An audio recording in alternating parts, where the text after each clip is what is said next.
pendengar setiap podcast, kembali lagi bersama gue di sini. Kita bakalan bahas episode yang berbeda nih dengan episode sebelumnya. Episode sebelumnya kan kita ngebahas mengenai pidana. Sekarang ini kita bakalan ngebahas mengenai hukum tata negara nih, yang ada kaitannya dengan hukum tata negara. Tapi sebelum itu, izinkanlah gue untuk memperkenalkan diri. Gue Syifa Azralan Putri yang biasa dipanggil Syifa Alam. Nah, di sini kita kedatangan tamu istimewa nih guys. Kenapa istimewa? Karena berbeda dengan tamu-tamu podcast sebelumnya. Biasanya kan kita ngundangnya itu dosen ya. Nah, ini ngundangnya profesor, nggak bercanda. Ngundangnya ngundangnya mahasiswa dari anggota PRDM juga nih guys, yaitu divisi debat. Nah, mungkin Bang Torik bisa kenal aja, Bang. Oke, mungkin perkenalkan, nama gue Ahmad Rehan Taurik dari mahasiswa Fakultas Hukum juga dan anggota FRDM juga. Kebetulan podcast FRDM ini mulai kehabisan bintang tamu, jadi gue terpaksa dijadikan bintang tamu gitu guys. Wah, nggak terpaksa sih Bang, yang paling bagus Bang. Alah. Kan yang paling ngerti HTN Bang. Enggak. Oke, kita lanjut aja guys. Jadi tema kita pada hari ini tuh adalah manuver tajam partai politik hingga keterlibatan selebriti dalam tim pemenangan calon kepala daerah. Namun sebelum kita mendisik lebih dalam lagi nih, mungkin kita bakalan ngebahas lebih secara jelas aja dan singkat aja Bang mengenai apa sih itu manuver tajam partai politik. Dari Abang sendiri gimana Bang? Oke, kalau kita bahas soal manuver tajam partai politik, sebetulnya istilah manuver ini kan ramai diperbincangkan setiap ada pemilihan umum gitu. Itu sebetulnya pergerakan partai politik untuk memenangkan pasangan yang diusungnya gitu. Misalnya kalau kita lihat koalisi atau peta partai politik di pemilihan umum gitu, kita kan mengadakan pemilihan umum secara serentak, kemudian disusul dengan pemilihan kepala daerah. Nah, kalau kita lihat peta politiknya misalnya di pemilu atau pemilihan presiden itu kan ada terbagi menjadi 3 koalisi gitu. Nah, kemudian di pemilihan kepala daerah, nah itu mulai terlihat manuver-manuver dari partai politik. Kita ambil contoh misalnya Koalisi Indonesia Maju dan Koalisi Perubahan di pemilihan presiden, itu kan 2 kubu yang berbeda dan saling bertarung gitu di pemilihan presiden. Tapi kemudian di pemilihan kepala daerah, Koalisi Perubahan seluruh partainya bahkan masuk ke Koalisi Indonesia Maju Plus. Yang terakhir itu PKS. Memang awalnya bahkan PKS awalnya mau mengusung Anies Baswedan sebagai calon gubernur DKI Jakarta, tapi kemudian akhirnya PKS juga bergabung dengan Koalisi Indonesia Maju Plus. Nah, ini mungkin yang biasa kita kenal dengan manuver-manuver dari partai politik gitu. Jadi intinya singkatnya itu guys, manuver tajam partai politik itu adalah gerakan-gerakan yang senantiasa digeberkan gitulah sama partai politik supaya dia bisa sukses gitu ya Bang, bisa maju ke depan gitu guys. Nah, tapi ngomong-ngomong tentang manuver tajam partai politik, kan di sini kita ada yang namanya putusan MK nomor 60 ya Bang, yaitu PUU 22 tahun 2024 yang dimana itu dimohonkan oleh Partai Gelora dan Partai Buruh nih, sehingga MK itu menentukan ambang batas pengusungan calon kepala daerah oleh parpol nih. Nah, menurut Bang Torik itu apa ya, ada kaitannya nggak sih sama manuver tajam partai politik itu sendiri? Iya, kalau kita lihat soal putusan nomor 60 gitu ya, itu memang pemohonnya adalah dari partai politik. Tapi kemudian hakim konstitusi itu secara konstitusi dia diatur bahwa hakim itu dalam memutuskan perkara dia merdeka, bebas merdeka, tidak boleh diintervensi oleh siapapun dan lembaga negara apapun gitu. Tapi kalau ditanya apakah itu salah satu manuver partai politik, mungkin iya, dari Partai Gelora berusaha untuk bisa mengusungkan pasangan calonnya. Tapi kemudian hakim kan punya kemerdekaan untuk memutuskan apakah permohonannya dikabulkan ataupun tidak gitu. Tapi kalau kita lihat isinya, tentunya putusan nomor 60 ini sedikit banyak ya merubah peta dari partai politik lah gitu. Karena mengubah ambang batas pencalonan kepala daerah gitu. Berarti menurut Abang ini secara total ngubah peta itu atau enggak? Iya, bisa dibilang hampir secara total merubah peta partai politik, enggak merubah secara keseluruhan, tapi ambang batas pencalonan kepala daerah itu hampir seluruhnya berubah gitu dari aturan yang ada sebelumnya. Dengan ada putusan MK nomor 60 ini, ambang batas hampir seluruhnya berubah dengan ada putusan itu gitu. Nah, tadi kan Abang juga udah mention ya kalau MK itu punya kebebasan, punya kemerdekaan lah buat mutusin ini bisa nggak ya dikabulin atau enggak nih gitu kan. Itu kan sesuai kemauan MK sendiri kan. Nah, tapi kan pada saat itu nih, pasca putusan MK itu keluar, putusan MK nomor 60 itu keluar, itu mahasiswa tuh pada turun ke jalan nih Bang. Sebab katanya DPR itu mengatur putusan tersebut. Nah, menurut Abang tuh ini juga merupakan bentuk DPR ini untuk mensukseskan partai politik atau enggak nih? Iya, kalau kita lihat dari sisi politik pasti ada itu sisi politisnya, karena DPR biar bagaimanapun dia lembaga yang sangat politis gitu. Tapi kalau kita lihat dari kajian hukum tata negara soal mahasiswa turun ke jalan, sebetulnya gue juga salah satu yang turun ke jalan pada saat itu gitu, ikut bersama dengan mahasiswa UN Veteran Jakarta. Tapi kemudian gue juga punya pandangan pribadi yang mungkin agak berbeda dengan pandangan mayoritas orang terhadap putusan itu gitu. Kalau kita mendengar pandangan mayoritas orang orang sepakat dengan itu bahkan mendukung itu. Ya gue sepakat soal putusan itu harus dijalankan oleh DPR karena putusan MK bersifat final dan mengikat. Tapi kemudian isi dari putusannya sedikit banyak gue mengkritisi bahwa kalau kita lihat putusan nomor 60 itu misalnya di situ kan dibentuk atau disusun ambang batas pencalonan kepala daerah detail dengan angka-angkanya. Angka 10%, 6,5%, sekian juta DPT, itu sekian persen dukungan. Nah, menjadi pertanyaan apabila kita bandingkan dengan permohonan soal presidensial threshold. Ambang batas pencalonan presiden itu berkali-kali diajukan ke Mahkamah Konstitusi, tapi berkali-kali pula Mahkamah Konstitusi menolak permohonannya dengan alasan itu open legal policy, diserahkan sepenuhnya ke pembentuk undang-undang. Jadi pertanyaan, kenapa ketika ambang batas pencalonan presiden itu ditolak, diserahkan ke pembentuk undang-undang, tapi ambang batas pencalonan kepala daerah itu dikabulkan, bahkan detail dengan angka-angka di dalamnya gitu. Nah, itu kan jadi pertanyaan soal konsistensi Mahkamah Konstitusi dalam mengabulkan perkara gitu, yang hampir mirip gitu. Itu yang pertama. Kemudian yang kedua, yang gue agak kritisi dari putusan itu adalah soal kewenangan Mahkamah Konstitusi itu sebagai positif legislator. Memang saat ini Mahkamah Konstitusi itu juga berperan sebagai positif legislator dalam artian dia bisa membentuk norma hukum baru. Tapi kemudian perlu ada batasan-batasan bagi Mahkamah Konstitusi untuk membentuk norma hukum baru. Karena apabila itu tidak dibatasi, maka potensi sengketa kewenangan dengan lembaga legislatif itu menjadi tinggi gitu. Kita ambil contoh putusan nomor 60 ini gitu. Di mana MK di situ jelas berperan sebagai positif legislator dengan membentuk norma hukum baru. Kemudian potensi sengketa kewenangan itu menjadi ada ketika DPR ingin menganulir putusan itu. Kemudian Habibur Rahman, salah seorang anggota DPR kader Gerindra, ketika itu kan saat itu sedang ramai dinamikanya DPR mau menolak setelah rapat dengan Balik kalau tidak salah soal mau revisi undang-undang pilkada. Habibur Rahman keluar di hadapan pers mengatakan bahwa hari ini DPR berhasil menyelamatkan pembegalan dari lembaga-lembaga yang merasa dirinya berwenang padahal tidak berwenang. Itu kan kalimat yang luar biasa yang bahkan bisa berpotensi menimbulkan konflik kewenangan antara DPR dengan MK gitu. Di satu sisi DPR mungkin merasa kewenangannya diambil oleh MK karena yang membentuk norma baru itu ya DPR, tapi MK di sisi lain juga harus memenuhi rasa keadilan di masyarakat gitu. Nah, ini yang menjadi permasalahan hukum yang perlu dikaji lebih dalam gitu sih. Tapi kalau misalnya kita ngomongin tentang DPR itu mempunyai kewenangan untuk membentuk undang-undang, tapi kan MK juga sebagai positif legislator ya kan? Iya. Nah, menurut Abang tuh dari putusan MK nomor 60 itu implikasi terhadap peta kan tadi Abang bilang tuh nggak secara total, tapi ya adalah gitu kan sekian derajat bahwa itu mengubah peta pengusulan calon kepala daerah itu. Betul. Tapi pada saat nih mahasiswa, apalagi Abang juga ikut turun juga, itu kira-kira bisa nggak sih Bang mengubah putusan MK tersebut, mengubah bunyinya gitu. Tapi kan kita mengingat bahwa putusan MK itu kan bersifat final dan mengikat. Nah, apakah dengan Abang dan yang lain-lainnya itu turun ke jalan, bisa nggak sih mengubah putusan MK nomor 60 itu kira-kira? Kalau kita lihat konstitusinya, secara Undang-Undang Dasar pasal 24C itu mengatakan jelas bahwa putusan Mahkamah Konstitusi final dan mengikat. Artinya, apa yang diputuskan oleh Mahkamah Konstitusi itu ya tidak boleh diubah, harus dijalankan gitu yang sesuai dengan yang diputuskan. Terlepas dari dinamika yang terjadi, apakah mahasiswa turun ke jalan, kemudian DPR ingin menganulir putusan itu, sebetulnya secara konstitusi itu nggak bisa karena MK jelas lembaga peradilan yang putusannya bersifat final dan mengikat. Jadi upaya-upaya untuk menganulir putusan MK itu bahkan bisa dikategorikan sebagai tindakan constitutional disobedience atau pembangkangan konstitusi. Nah, tindakan itulah yang kemudian dijaga oleh seluruh masyarakat supaya jangan sampai DPR melakukan tindakan-tindakan constitutional disobedience dengan menganulir putusan MK yang telah ada gitu.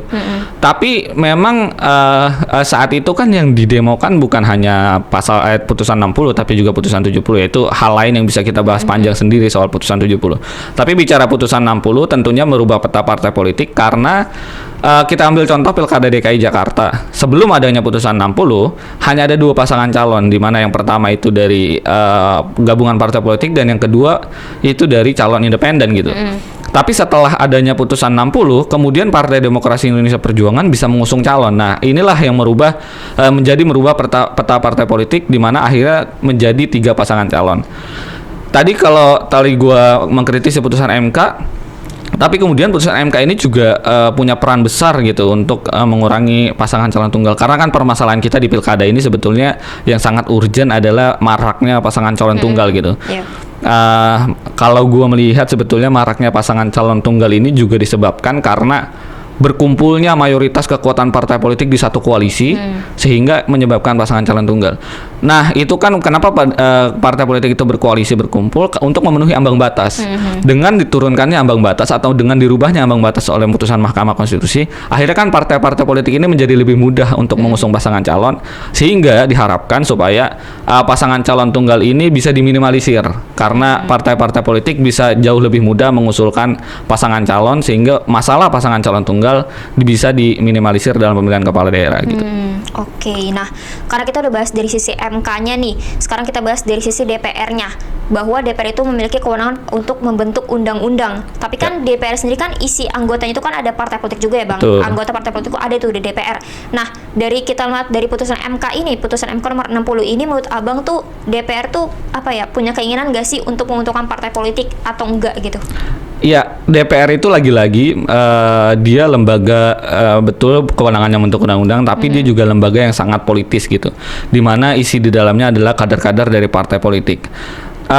Tentunya sedikit banyak pasti ada konflik kepentingan di dalam soal bukan hanya anggota DPR itu menganulir atau mengakomodir kepentingan-kepentingan rakyat, tapi juga yang menguntungkan partai politiknya.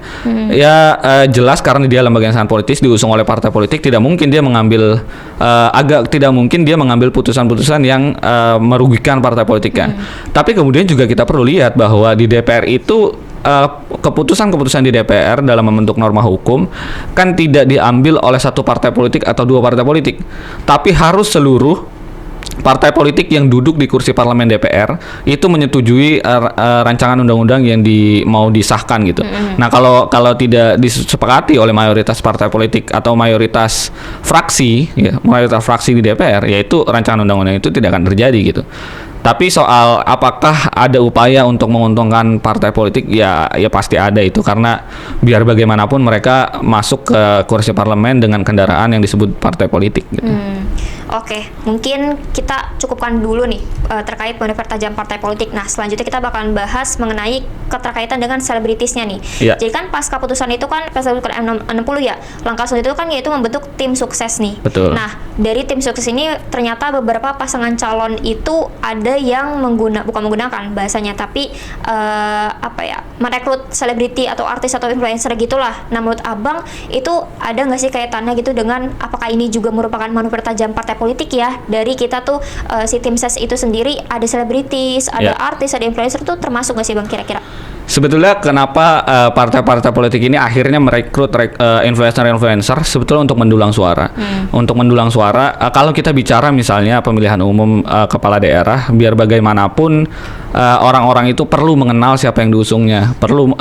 Karena sistem kita lagi-lagi demokrasi, kemudian suara satu orang sangat berarti, akhirnya upaya-upaya yang dilakukan oleh partai politik melakukan berbagai cara supaya bisa memenangkan pasangan calon yang diusungnya gitu, termasuk dengan merekrut para influencer. Kalau kita misalnya bahas lebih jauh soal misalnya dalam pemilihan legislatif yaitu pileg, DPR, DPRD, DPD gitu ya, ada kenapa kebanyakan akhirnya yang diusung oleh partai politik untuk duduk di kursi parlemen itu atau diusung sebagai caleg itu adalah artis, influencer dan lain sebagainya gitu. Ya karena memang sistem kita mengharuskan orang-orang dengan sistem proporsional terbuka ya, dengan sistem proporsional terbuka, akhirnya orang masyarakat itu memilih orang secara langsung, bukan lagi melihat partainya. Akhirnya agar biaya politiknya mungkin lebih murah, tidak perlu lagi memperkenalkan kepada masyarakat secara luas, diusunglah orang-orang yang memang sedari awal sudah terkenal. Nah, makanya diusunglah para influencer, artis dan lain sebagainya. Kalau di dalam tim kampanye, tentunya peran artis dan influencer ini tentunya sangat besar, karena biar bagaimanapun dia punya basis massa sebagai basis fans ya di beberapa daerah, sehingga artis-artis itu kemudian direkrut sebagai tim kampanye untuk memenangkan salah satu paslon dengan harapan dia bisa menginfluence masyarakatnya supaya ikut pilihan yang dia pilih gitu.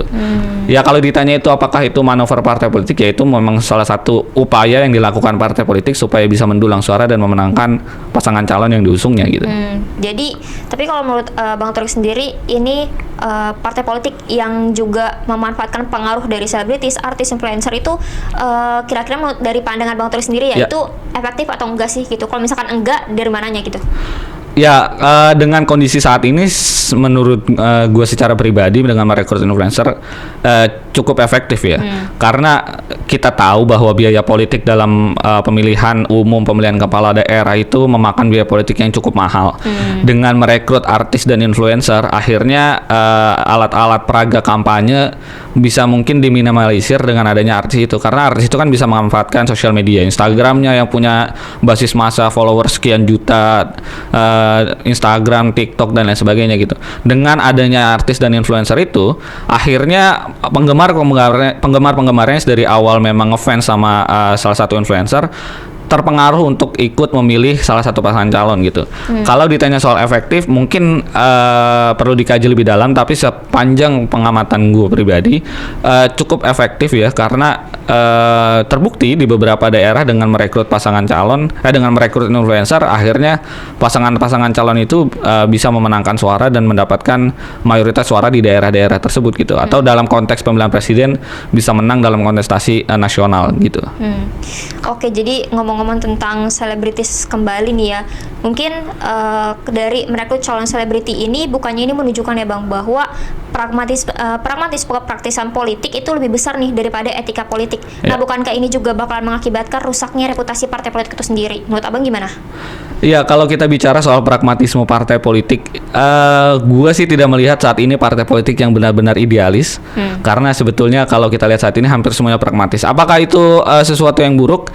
Sebetulnya gue nggak melihat itu terlalu buruk ya, karena begini, biar bagaimanapun partai politik itu didirikan, salah satu tujuannya supaya bisa memenangkan kontestasi pemilihan kepala daerah, pemilihan umum dan lain sebagainya, supaya mendapatkan kursi di parlemen, dapat jabatan di nasional, dapat jabatan di daerah. Karena ketika salah satu partai politik atau beberapa partai politik mendapatkan kursi di parlemen misalnya, di DPR, akhirnya keuntungannya untuk partai politik bisa mendapatkan sumbangan dana dari APBN. Itu diatur di undang-undang partai politik gitu. Jadi masukan dana atau sumbangan dana dari APBN ini masuk ke partai-partai politik yang punya kursi di parlemen.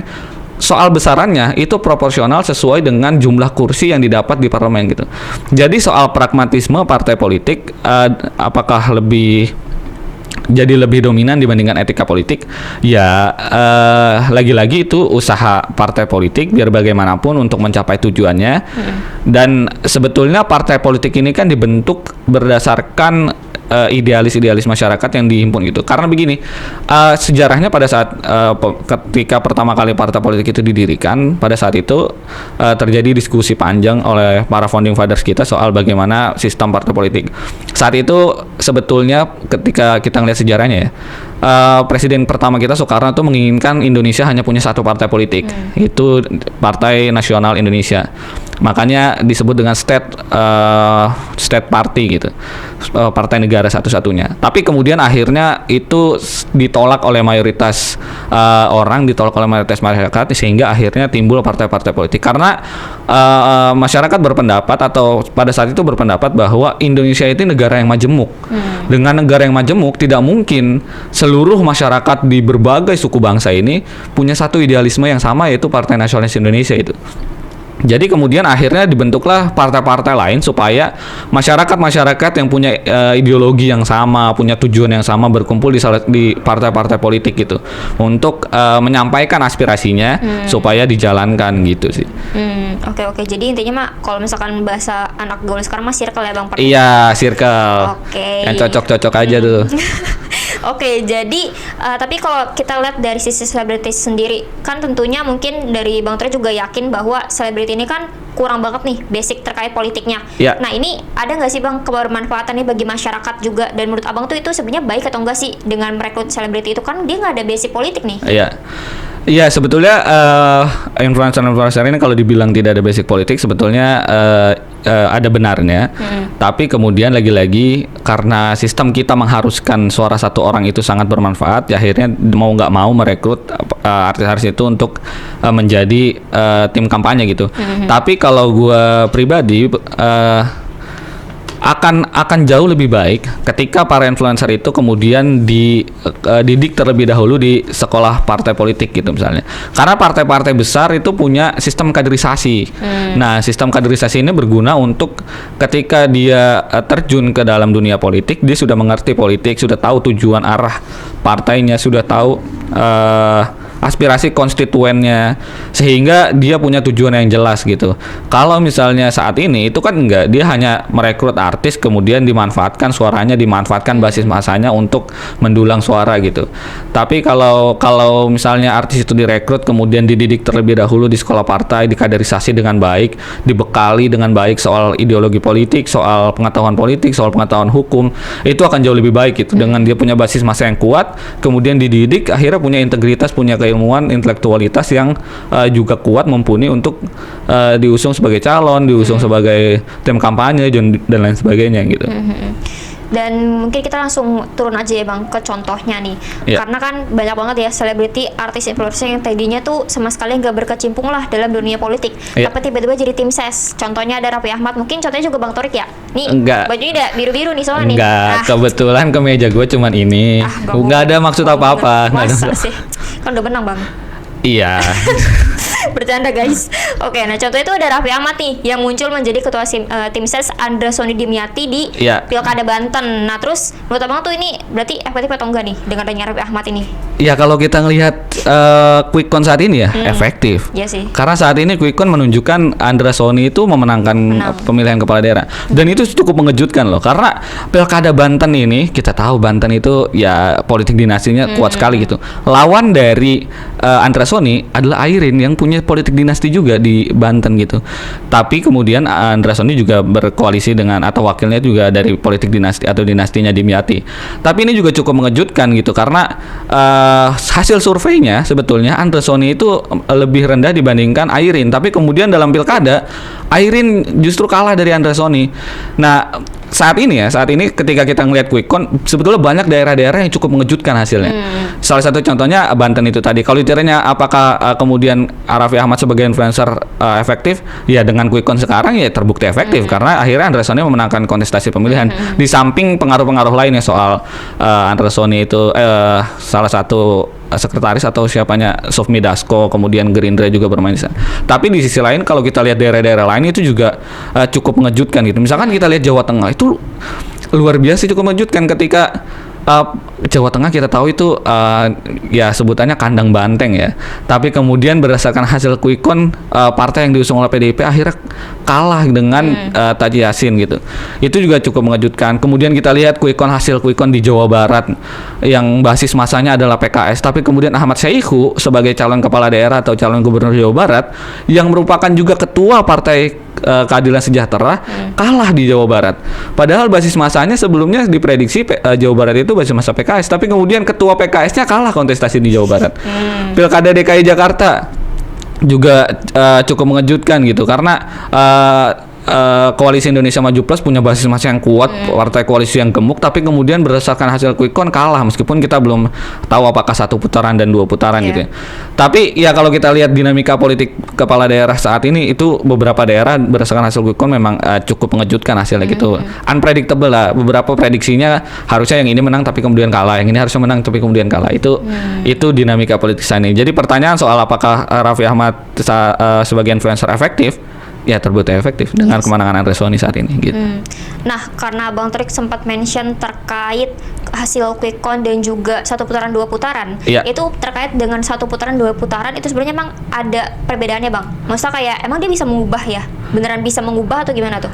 Iya sebetulnya apakah bisa mengubah atau enggak jelas bisa merubah karena kenapa bisa 2 putaran? 2 putaran itu bisa terjadi ketika pasangan calonnya lebih dari 2, artinya 3 atau 4 gitu. Karena syarat dalam memenangkan kontestasi pemilihan kan 50% plus 1. Ketika pasangan calon tidak mampu meraih suara 50% plus 1, akhirnya diadakan putaran pemilihan kedua gitu. Apakah itu bisa merubah? Bisa sangat merubah. Kalau kita lihat misalnya kita ambil contoh yang dekat gitu ya, karena kampus kita di UPN Veteran Jakarta, kita ambil Pilkada DKI Jakarta. Itu kan ada 3 pasangan calon gitu. Ada Pramono Anung, kemudian ada Ridwan Kamil, kemudian juga ada Dharma Kun ya. Nah, ketika saat ini kan Dharma Kun berdasarkan hasil quick count cuma 10% gitu. Akhirnya kalau misalkan memang diadakan 2 putaran, tersisa Pramono Anung dan Ridwan Kamil. Nah, pertanyaannya adalah suara 10%-nya Dharma Kun ini akan memiliki siapa? Nah, ini yang akan merubah suara itu gitu. ketika nanti sisa 2 kontestan dalam pemilihan kepala daerah, tentunya suaranya juga akan berubah. Bisa jadi yang awalnya lebih unggul, kemudian di putaran kedua jadi kalah, atau yang pertamanya kalah tetap kalah gitu di putaran kedua. Itu bisa saja terjadi gitu, karena basis massa 10% ini bukan suara yang kecil gitu. Ini suara yang cukup banyak gitu. Ketika pemilih Dharmakun ini memilih salah satu paslon, itu juga sangat akan mempengaruhi hasil suara nanti di putaran kedua gitu. Kalau memang 2 putaran ya DKI Jakarta. Iya. Tapi menurut abang bakal 2 putaran atau 1 putaran dong nih? Ya, no comment lah. Ya. Alah, oke, mungkin itu aja guys nih terkait episode pada hari ini, yaitu kita membahas mengenai manuver tajam partai politik hingga keterlibatan selebriti dalam tim pemenangan calon kepala daerah. Berarti kita udah bahas 3 poin nih. Yang pertama itu manuver tajam politik, yang kedua itu putusan MK nomor 60, dan yang ketiga itu terkait efektif atau enggak nih adanya selebritis dalam tim sukses itu sendiri. Oke, mungkin sebelum kita tutup nih Bang, ada closing statement gak nih buat FRDM kayak buat yang nonton gitu? Iya, closing statement dari gua mungkin kita sebagai mahasiswa mungkin masih sangat idealis dengan pilihan politik kita, dengan pandangan politik kita, tapi gue cuman mau mengingatkan bahwa politik itu sangat amat dinamis. Politik itu sangat amat dinamis, jadi usahakanlah jangan terlalu fanatik ke salah satu pasangan calon, ke salah satu partai politik, karena itu akan mempengaruhi diri Anda sendiri gitu. Ya, sekali lagi gue ingatkan, politik sangat amat dinamis, segala hal bisa terjadi di dalam politik gitu.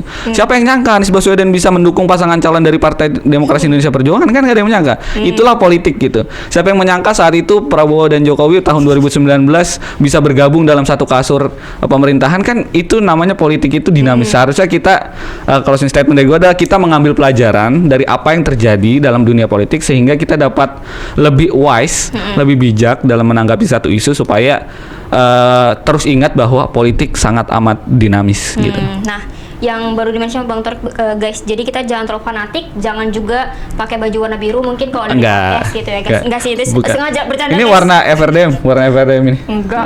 Warna FRDM biru dongkar guys, BTW. Enggak, bercanda guys. Mungkin kita pamit undur diri ya Bang berdua ya Bang. Oke. Wassalamualaikum warahmatullahi wabarakatuh. Dadah guys. Thank you guys.